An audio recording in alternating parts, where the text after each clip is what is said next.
이 시간에는 로마서 말씀 10장 오늘 본문 말씀 가지고 새벽 제단에 나온 우리 모두 또 영상으로 예배드리는 우리 모두와 함께 은혜를 나누고자 합니다.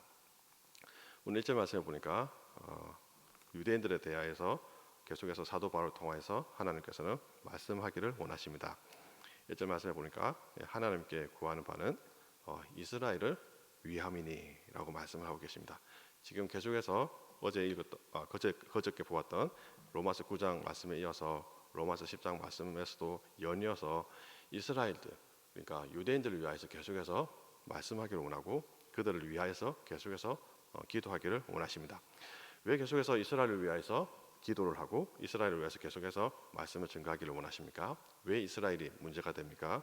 먼저는 유대인들, 이스라엘 백성들은 율법을 알고 있었고, 또한 구약의 역사가 그들의 역사이고, 또한 그들 스스로가 또 아브라함의 후손인 것을 믿기에 아무튼 특별한 민족인 것은 사실입니다. 그러한 특권들을 누렸던 백성들인데 지금은 예수 그리스도를 믿지 않고 또 하나님께로 돌아갈 생각조차도 하지 않고 있으니까 같은 유대인인 사도 바울 입장에서는 너무나도 마음이 안타까워서 그들을 위해서 계속해서 기도하고 또한 그들에게 계속해서 복음을 전가하기 원하는 것입니다.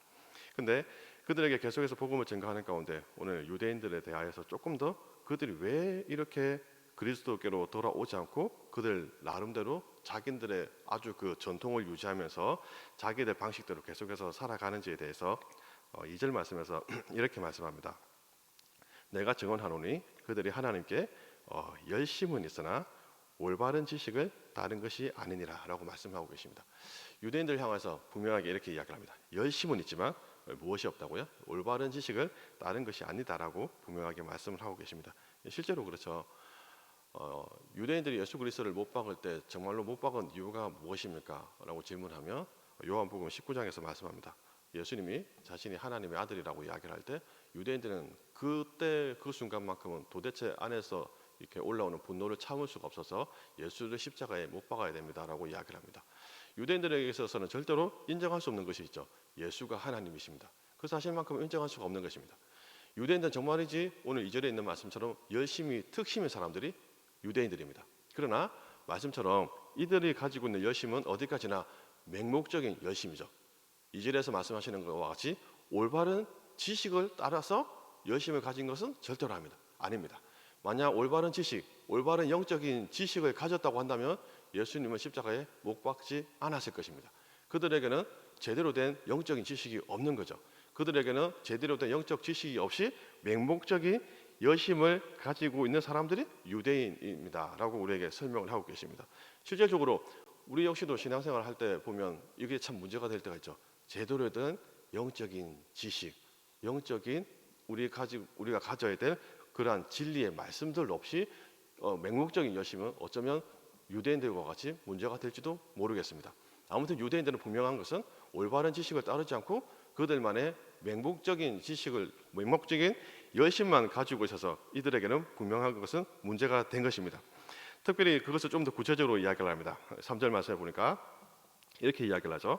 하나님의 의를 모르고 자기 의를 세우려고 힘써 하나님의 의에 복종하지 아니하였느니라 라고 말씀을 하고 계십니다. 그 지식을 모르는데 이 사람들의 지식 모름에 대해서 3절에서 말씀합니다.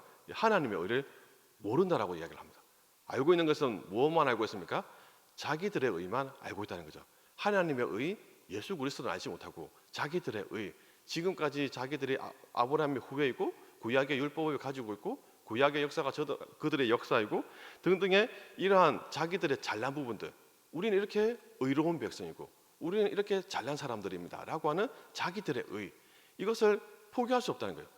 우리가 이만큼 잘난 사람들인데 하나님의 의, 예수 그리스도에 대해서는 이해할 수도 없고 그 의보다는 자신들의 의를 더욱더 세우고자 하는 게 유대인입니다 라고 사도 바울을 통해서 우리에게 유대인들의 모습에 대해서 우리에게 분명하게 설명을 하고 계십니다.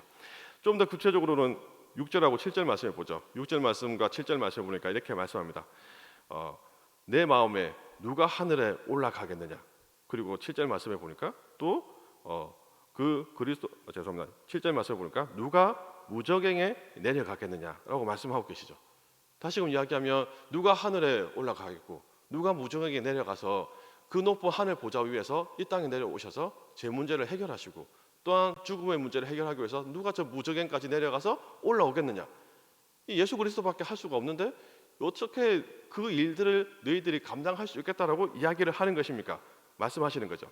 7절 말씀을 보니까 그리스도는 모든 믿는 자에게 의를 이루기 위하여 율법의 마침이 되시니라 라고 말씀하고 계십니다. 예수 그리스도는 율법의 마침, 율법의 완성자. 여러분들이 가지고 있는 그 율법을 행하려고 하지만 예수 그리스도께서는 율법의 마침이 되셔서 모든 믿는 자에게 의를 이루신 분이십니다 라고 우리에게 분명하게 말씀하고 계십니다. 유대인들은 정말이지 의의 문제에 있어서만큼은 자신들이 확실히 잘났다라고 인정하는 백성들입니다. 이 마가복음 7장에 보면 예수님의 제자들이 손을 씻지 않고 음식을 먹으니까 이 사람들이 유대인들이 막 정죄하죠. 정죄하면서 이런저런 이야기를 하는데 그들이 그 이야기들 가운데에 하나님의 율법만 지키는 것도 참 의로운 일인데 그들은 더 의롭게 보이기 위해서 율법 위에 또 어떤 것들을 더 추가시킵니까? 그들이 가지고 있는 전통, 율법도 참 지키는 것만 해도 참 대단한 일이고 그것만 해도 의로운 일인데 더 의롭게 보이기 위해서 어떻게 해요? 그들의 전통을 추가적으로 만들어서 부정한 손으로 씻지 않으면 그것은 정죄하게 되어지고 또한 제사에 사용되어지는 잔이나 주발이나 녹그릇까지 다 씻어야 되는 율법에도 없는 이야기들을 조금 더 추가해가지고 그들은 더 의롭게 보이려고 정말이지 힘썼던 사람들이 유대인들입니다. 그러나 예수님께서는 분명히 그들을 향해서 이사야 말씀을 인용하면서 이렇게 말씀하시죠. 입술로는 나를 존경하되 마음은 내게서 멀도다 라고 말씀하고 계십니다. 어떤 이야기입니까? 아무리 그 모습으로 의롭게 보이려고 노력하지만 그러나 실제적으로 우리의 심령에는 여러분들의 심령에는 의로움이 없습니다. 그래서 진정한 의가 되시는 분은 예수 그리스도 그 부분의 보혈만이 우리를 의롭게 합니다 라고 하는 것을 말씀하고자 한 것입니다. 오늘 이 말씀을 통해서 분명한 것은 유대인들은 자기들의 의를 내세우고 하나님의 의신 예수 그리스도를 인정하지 않는 그들, 정말로 하나님의 의를 인정하지 않기 때문에 계속해서 그리스도께로 돌아올 수가 없고 그들을 향해서 사도 바울을 통해서 하나님께서는 유대인들의 모습에 대해서 한 번 더 이렇게 설명하시는 가운데 그렇다면 그들을 향하여서 그들의 모습이 그렇다고 한다면 그 상황 가운데 다시금 하나님께로 돌아오기 위해서는 어떻게 해야 됩니까? 10절 말씀이죠. 10절 말씀인데 제가 읽겠습니다. 사람이 마음으로 믿어 의에 이르고 입으로 시인하여 구원에 이르느니라 라고 말씀을 하고 계십니다. 우리 참 잘 아는 말씀인데 10절 말씀에 사람이 마음으로 믿어 의에 이르고 입으로 시인하여 구원에 이르느니라. 어쩌면 이 말씀은 우리가 전도 현장에서 이 말씀을 인용할 때가 참 많은데 기록되어진 로마서 10장 말씀 유대인들을 향해서 이 말씀이 인용되어지고 이 말씀을 이해하기 위해서는 유대인들의 그러한 분위기 가운데 10절 말씀을 적용하고자 한다면 분명히 마음으로 믿으라라고 말씀하고 계십니다. 마음으로 믿는다라고 할 때 오늘 성경 본문의 맥락 가운데 마음으로 믿는다라고 하는 말을 해석하고자 한다면 우리는 단순히 그 마음을 우리가 아는 마음으로 이해하기 이전에 유대인들의 상황이 그러므로 여기에서의 마음을 단순히 정서적인 감정적인 차원에서의 마음이기보다는 사실은 지성을 조금 더 강조하는 마음을 이야기합니다. 왜냐고 하니까 유대인들이 지금 인정하지를 않죠. 머릿속으로는 도대체 예수가 주라고 하는 사실을 인정할 수가 없습니다. 그래서 마음으로 믿는다라고 할 때 오늘 말씀의 맥락 속에서는 이 마음은 사실은 우리의 감정보다는 우리의 지성을 조금 더 강조하는 면이 분명하게 있습니다. 그래서 마음도 중요하지만 지성적으로 인정하라는 거예요. 여러분들의 의로는 절대로 정말로 하나님께 합당한 의가 될 수가 없고 진정으로 우리를 의롭게 하시는 분은 예수 그리스도 그분만이 의로우신 분이십니다 라고 하는 사실을 마음도 중요하지만 지성으로 머리로 인정하고 수용하라는 것입니다. 그래서 마음으로 믿어. 그리고 이어지는 말씀 어떻게 이야기를 합니까? 그것을 입으로 시인하라고 말씀하고 계십니다. 입으로 시인하라고 말씀하실 때 도대체 무엇을 시인할까요? 시인하라고 하는 말씀은 오늘 말씀에 9절 말씀에 구체적으로 나오죠. 무엇이라고 시인하여야 됩니까? 9절 말씀에 보니까 내가 만일 내 입으로 어떻게 해요? 예수를 주로 시인하라라고 말씀하고 계십니다. 근데 예수를 주로 시인하라라고 하는 말씀 가운데 주라라고 하는 말씀에 조금 강조를 두어서 이야기하면 사실은 유대인들에게 있어서 하나님의 이름을 부른다는 것이 결코 쉬운 일이 아닙니다. 십계명 말씀에도 어떻게 되어 있습니까? 하나님의 이름을 망령되이 일컫지 말라라고 우리에게 말씀을 하고 계십니다. 분명히 주라고 하는 이 이름, 하나님의 이름을 사실은 함부로 부를 수가 없습니다. 구약 성경을 헬라어로 번역할 때 그 번역한 성경을 70경이라고 이야기를 합니다. 이방인들을 위해서 번역하였죠. 그때 여호와라고 하는 이름을 번역할 때 그 이름 그대로 번역을 하지 않습니다. 어떻게 번역합니까? 아도나이, 때로는 주라고 번역합니다. 왜요? 그들 입장에 있어서는 이 하나님의 이름만큼은 정말로 중요한 단어이기 때문에 함부로 해석할 수가 없다는 거죠. 그만큼 하나님이라고 하는 이름, 이 여호와라고 하는 이름은 그들에게 있어서는 정말이지 아주 그 신성시되는 이름이 여호와, 하나님이라고 하는 이름입니다. 그래서 오늘 성경 말씀을 보니까 말씀에는 예수를 주라라고 시인하라고 할 때 사실은 이 주라라고 하는 실제적인 의미는 그들이 가장 소중히 여기는 하나님의 이름을 이야기하는 것입니다. 어쩌면 우리한테는 그 말이라고 생각되어질지 모르겠지만 유대인들에게 있어서는 아주 큰 차이가 있는 특별한 의미가 있는 단어죠. 그래서 오늘 입으로 시인한다라고 할 때 단순히 그냥 예수를 주로 시인합니다라고 할 때 우리는 단순하게 받아들일지 모르겠지만 유대인들에게 있어서는 이게 엄청난 의미를 가리죠. 더 나아가서 그 하나님 되시는 분이 누구시라고요? 예수가 하나님 되십니다. 절대로 인정할 수 없는 그 예수님이 자기들에 있어서는 아주 신성시되어지는 함부로 부를 수 없는 그 이름을 호칭하면서 예수를 하나님으로 인정하고 그것을 시인하라고 이야기를 하는 것입니다. 그러니까 오늘 10절 말씀 가운데 유대인들에게 이 말씀을 적용한다면 절대로 인정할 수 없는 예수를 머릿속으로 이제는 수용하여서 인정하여서 예수를 여러분들이 함부로 부를 수 없는 그 하나님으로 모셔드리라라고 이야기를 하는 것입니다. 오늘 이 이야기는 어쩌면 우리에게는 참 쉬운 일일지 모르겠지만 유대인들에게는 정말로 힘든 일이에요. 예수가 하나님 되십니다. 이 말을 실질적으로 고백하고 그것도 공개석상에서 입으로 시인한다는 것은 유대인들에게 있어서는 더더욱이나 힘든 일이다라고 하는 사실입니다. 오늘 11절 말씀이죠. 이어지는 말씀. 성경에 이르되 누구든지 그를 믿는 자는 부끄러움을 당하지 아니하리라 라고 말씀하고 계십니다. 오늘 11절 말씀을 왜 이렇게 연이어서 이야기합니까? 유대인들 사회에서 예수를 하나님으로 시인하는 것은 그것도 어려운 일이지만 더 나아가서 실제적으로 유대 사회에서 예수를 하나님으로 시인하는 그 순간 어떻게 됩니까? 유대 사회에서 출교당하게 되어 있습니다. 출교라고 하는 것이 무엇입니까? 단순히 그냥 이렇게 어디 동네에서 쫓겨난다, 물론 그런 의미도 되겠지만 모든 생활권에 있어서 자격이 상실되는 것입니다. 사실은 살아가는 것이 너무나도 힘들게 되는 것이 출교당하는 거죠. 그만큼 유대인들에게 있어서 예수를 하나님으로 시인한다는 것은 참으로 힘든 거예요. 그렇기 때문에 유대 사회에서 예수를 입으로 시인한다는 그 사건 자체는 정말이지 내 목숨을 걸지 않고서는 할 수 없는 일이 입으로 시인하는 것입니다. 그야말로 출교당하게 되면 먹고 사는 문제부터 힘들어질 텐데 누가 그것을 알고 있음에도 불구하고 예수를 하나님이라고 시인할 수가 있겠습니까? 그럼 오늘 분명하게 이야기를 합니다. 11절 말씀에 그렇게 나를 마음으로 믿고 입으로 시인한다 할지라도 11절 하반절이죠. 부끄러움을 당하지 아니하리라. 더 나아가서 12절 말씀에 유대인이나 헬라인이나 차별이 없으시니라. 한 분이신 주께서 모든 사람의 주가 되사 그를 부르는 모든 사람에게 어떻게 되십니까? 부요하시도다 라고 말씀하고 계십니다. 실제로 우리가 지금 본문의 말씀은 유대인들을 향해서 말씀하고 계시지만 실제로 우리가 전도할 때 보면 물론 직업에는 차별이 없지만 그래도 혹시라도 예수를 믿게 되어지면 직업을 바꿔야 되는 사람들이 있겠죠. 예를 들면 어떤 사람들이 있을까요? 스님들.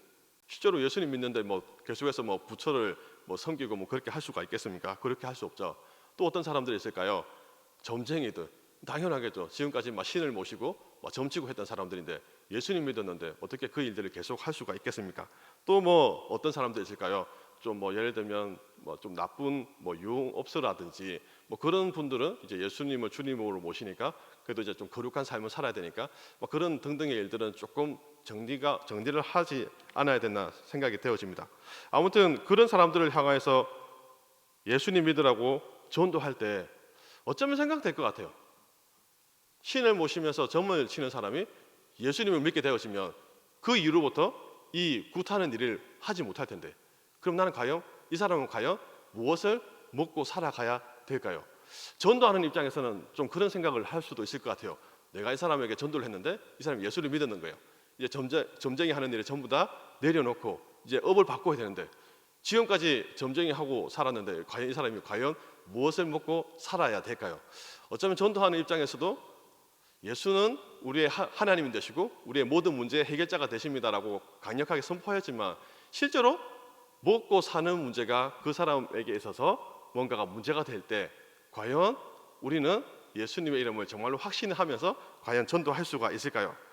오늘 유대인들도 마찬가지지 않을까요? 출교당하는 거예요. 예수님을 하나님으로 인정하게 되어지면 그 순간 출교당하게 되는데 이제 당장 먹고 사는 문제가 걸리는 거죠. 과연 자신 있게 우리는 이들에게 복음을 전할 수 있고, 또한 사도 바울 역시도 괜찮다, 출교 당하여도 아무 문제가 없다, 과연 무슨 근거로 이분들에게 자신 있게 이야기를 할 수가 있습니까? 오늘 하나님의 말씀은 분명하게 이렇게 말씀합니다. 12절 말씀요. 그를 부르는 모든 사람에게 어떻게 하시다고요? 부요하시도다라고 말씀하고 계십니다. 예수님께서는 분명하게 우리에게 말씀하고 계십니다. 우리의 가난과 질병과 그리고 모든 먹고 사는 문제까지도 예수 그리스도를 믿는 그 모든 사람들을 반드시 책임져 주시고 부끄럽지도 않고 우리를 반드시 부유하게 하시겠다라고 약속하고 계십니다. 우리가 책임지는 것이 아니라 주 예수 그리스도의 그 이름은 하나님의 것입니다. 하나님께서는 분명히 약속하고 계십니다. 단순히 그냥 영적인 구원도 중요하지만 더 나아가서 우리의 모든 삶을 책임져 주시는 주 예수님은 하나님 되십니다. 하나님 되신 그 주 예수님을 부르는 순간에 출교당한다 할지라도 우리를 부요케 하시고 부끄럽지도 않고 우리를 반드시 어떻게 해요? 안전하게 우리를 인도하시겠다라고 약속하고 계신 것입니다. 그래서 예수님은 하나님 되시는 것입니다. 그 하나님 되시는 주님을 오늘 유대인들에게 강력하게 이야기를 하는 것입니다. 출교당하여도 걱정하지 말고, 그리고 여러 가지 문제들 생각하지 말고 예수는 하나님 되심으로 단순히 여러분들이 생각하는 것 이상으로 우리의 모든 문제의 해결자 되심으로 그 이름을 입으로 시인하라고 바울을 통해서 강력하게 복음을 증거하고 계신 것입니다. 14절하고 15절 말씀입니다. 14절 15절 말씀을 제가 읽습니다. 그런즉 그들이 믿지 아니하는 일을 어찌 부르리요? 듣지도 못한 일을 어찌 믿으리요? 전파하는 자가 없이 어찌 들으리요? 보내심을 받지 아니하였으면 어찌 전파하리요? 기록된 바 아름답도다. 좋은 소식을 전하는 자들의 발이여 함과 같으니라. 오늘 말씀 보니까 14절하고 15절 말씀 가운데 이러한 예수 그리스도의 복음을 증거하는 전도자의 발걸음을 향해서 15절 말씀을 보니까 그 발걸음은 참 아름답다라고 이야기를 하시고, 또 14절 말씀에 보니까 듣지도 못한 일을 어찌 믿고 또 전파하는 자가 없이 어찌 들으리요라고 말씀을 하고 계십니다. 그러니까 전도자를 통해서 반드시 말씀을 증거해야 되고, 또한 증거하는 말씀을 들어야지만이 예수님에 대해서 알게 되어지고 믿게 되어지고, 또한 전파하는 자가 없이는 들을 수 없으므로 전도하는 자의 발걸음을 15절의 말씀과 같이 그 전도자의 발걸음은 참으로 아름답다라고 말씀을 하고 계십니다. 실제로 그 사도행전 8장 말씀을 보니까 빌립 집사님이 전도하는 가운데 에티오피아 내시를 만나게 되어지죠. 에티오피아 내시는 어떤 말씀을 읽고 있었습니까? 이사야 53장 7절의 말씀을 읽고 계셨죠. 그가 곤욕으로 괴로울 때 그의 입을 열지 아니하였고 마치 도수장으로 끌려가는 어린 양과 같이 틀 깎는 자 앞에서 잠잠한 양같이 그의 입을 열지 아니하였도다라고 하는 이사야 말씀을 읽고 계셨죠. 그 말씀을 계속 읽고 있었지만 에티오피아 내시는 빌립 집사님하고 만나는 가운데 빌립 집사님이 에티오피아 내시에게 이렇게 이야기를 합니다. 읽고 있는 것을 깨달을 수 있겠습니까? 내시가 이야기를 합니다. 지도해 주는 사람이 없는데 어떻게 내가 그것을 깨달을 수가 있겠습니까? 당연하죠. 설명해 주는 사람이 있어야 되는 것입니다. 그 말씀의 의미가 무엇인지 설명해 주는 사람이 있어야지만이 그 말씀을 내가 제대로 이해할 수가 있고 받아들일 수가 있는 것입니다. 그래서 오늘 14절하고 15절 말씀 가운데 유대인들 자기 의가 잘났다고 예수가 하나님에 대해서 제대로 모르는 그들에게, 구약의 말씀을 제대로 이해하지 못하는 그들에게 분명히 설명해 주어야 되고, 그들이 제대로 진리의 말씀으로 인도해 주어야지만이 그들은 이해할 수 있고 그리고 받아들일 수가 있는 것입니다. 그래서 그렇게 설명해 주어야지만이 이해할 수 있으므로 설명해주고 이야기해주고 말씀을 전가하는 그 사람들의 발걸음이 15절 말씀과 같이 아름답다라고 말씀을 하는 것입니다. 전도하는 사람의 발걸음이 그래서 아름답다라고 우리에게 말씀을 하고 계시는 거죠. 그러나 사도 바울과 등등의 많은 사역자들을 통해서 이 복음의 말씀을 설명하고 전거하였지만 16절부터 20절까지 말씀입니다. 16절부터 20절까지 말씀 보면 그럼에도 불구하고 이스라엘 백성들은 그 하나님의 말씀을 받아들이지를 못합니다. 깨닫지도 못하고 이해하지도 못하고 21절 말씀이죠. 이스라엘에 대하여 이르되 순종하지 아니하고 거슬러 말하는 백성에게 내가 종일 내 손을 벌려노라. 계속해서 이해하지도 못하고 깨닫지도 못하고 받아들이지 못하는 유대인들, 그러나 하나님은 계속해서 바울과 같은 사람들을 통해서 계속해서 말씀하시고 설명하시고, 그러나 그럼에도 불구하고 이스라엘은 돌아오지도 않고, 그러나 또한 그 가운데서 21절 말씀과 같이 하나님은 계속해서 그들을 향해서 종일토록 내 손을 벌려놓으라. 어떤 말씀이죠? 그래도 끝까지 주 하나님은 포기하시지 않겠다는 거예요. 아무리 너희가 나를 향해서 등을 돌린다 할지라도 그래도 하나님은 여러분들 향해서 종일토록 손을 내미시고 돌아올 때까지 기다리겠다라고 하시는 하나님의 놀라우신 사랑하심을 우리에게 마지막으로 이야기하고 계십니다. 이 귀한 말씀은 아마 우리에게도 적용되어지지 않을까 생각이 되어집니다. 하나님께서 끝까지 포기하지 않고 계십니다.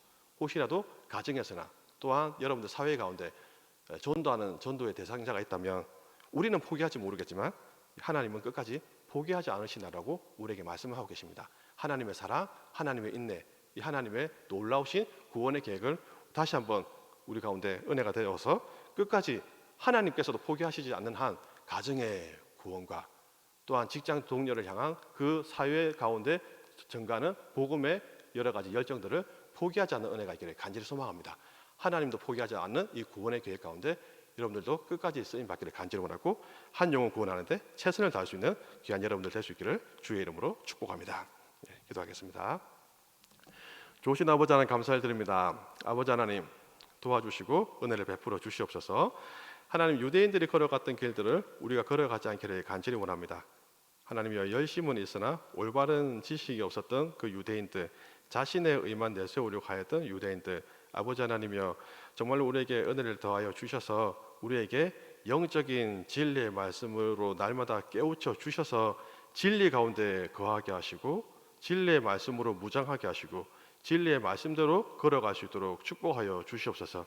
아버지 하나님이여 예수는 하나님 되심을 믿습니다. 아버지 하나님이여 평생에 불러야 될 이름 주 예수님이신 줄로 믿습니다. 아버지 하나님이여 내 삶 가운데 예수가 하나님이심을 고백하는 우리에게 우리의 삶도 책임져 주시고 우리의 모든 것들을 인도하여 주실 줄로 믿사오니 아버지 하나님이여 오늘도 예수를 주로 모시고 살아갈 수 있는 은혜를 허락하여 주시옵소서. 하나님이여 한 영혼 구원하시기 위해서 하나님은 지금도 포기하지 않고 일하시고 계심을 믿습니다. 아버지 하나님이여 오늘도 하나님의 구원의 계획에 대해서 다시금 하나님이여 깨닫게 하여 주셔서 아버지 하나님 지금 내가 전도하고자 하는 사람이 있습니까? 주님이 포기하지 않으시는 것만큼 나도 포기하지 않기를 간절히 원합니다. 기도하고 기도하여서 하나님께서 이루실 때까지 나도 인내하고 하나님이여 전도하는데 최선을 다해 갈 수 있도록 하나님이여 축복하여 주시옵소서. 하나님 오늘 주일입니다. 하나님 1부부터 4부 예배까지 드려지는 모든 예배 가운데 성령 하나님 강력하게 임재하여 주시고 사랑하는 담임 목사님을 통해서 진리의 말씀이 강력하게 선포되어질 수 있도록 세워주신 주의 종에게 성령의 충만함과 말씀의 권세로 함께하여 주시옵소서. 감사드리며 예수 그리스도 이름으로 기도합니다. 아멘. 하늘에 계신 우리 아버지, 아버지의 이름을 거룩하게 하시며 아버지의 나라가 오게 하시며 아버지의 뜻이 하늘에서와 같이 땅에서도 이루어지게 하소서. 오늘 우리에게 일용할 양식을 주시고 우리가 우리에게 잘못한 사람을 용서하여 준 것 같이 우리 죄를 용서하여 주시고 우리를 시험에 빠지지 않게 하시고 악에서 구하소서. 나라와 권능과 영광이 영원히 아버지의 것입니다. 아멘.